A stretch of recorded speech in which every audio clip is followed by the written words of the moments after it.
Good day. Our team is going to talk about the suburbanization of Venice.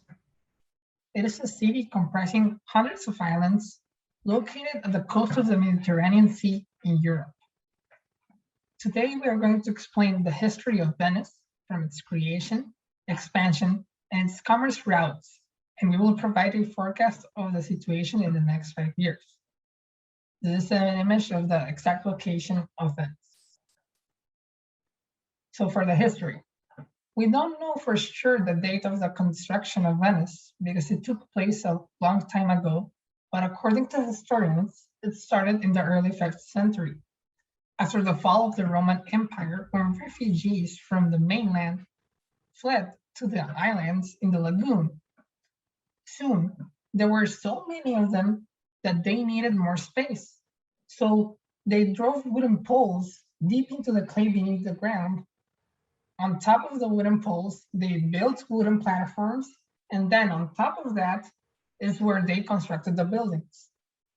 So all of this basically means that Venice is built on wood and water. The wood has miraculously avoided decay over the centuries since it's underwater and not exposed to oxygen. And also because the salt water has hardened the wood into a more durable stone-like consistency. So the structure is not at much risk.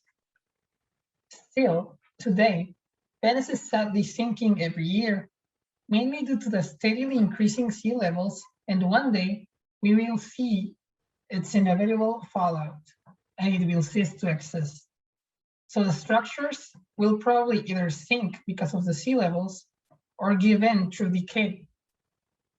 Now that we have briefly summarized its origin history, my teammate José Julián will further explain the research of this city and its commerce routes.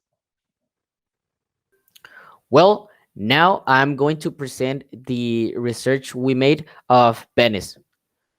To start with, there is not much information about Venice before the 9th century due to an event in 976 where a fire destroyed the center of the city, the first San Marcos Church, and the Duke's Palace.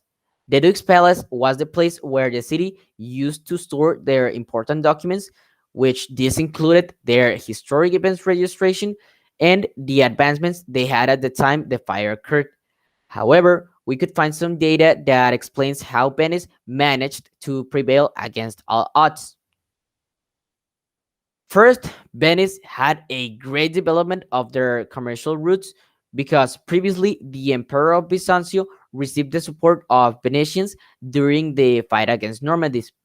As a result, Venice gained exclusive privileges that involved a good amount of maritime routes and also a great variety of product placement from other territories that wanted to expand their product reachment to Venice. Venice started expanding at a fast rate. The commercialization and transportation of silk, spices from Constantinople, slaves, and iron from the Alps made this possible. In the year 1204, the Fourth Crusade started, and Venice was benefited by participating in it.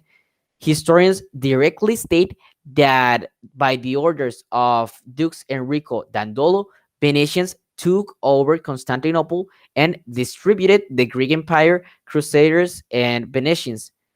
Venetians received as new territories the cities of Syria, Palestine, Creta, and Chipre. So there you have it, Syria, Palestine, Creta, and Chipre.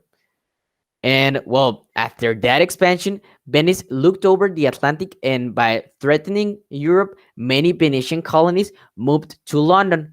Moving on to the year 1410, Venice had pretty much the majority of the region under its control, including cities like Verona, Padua, Brescia, and Bergamo.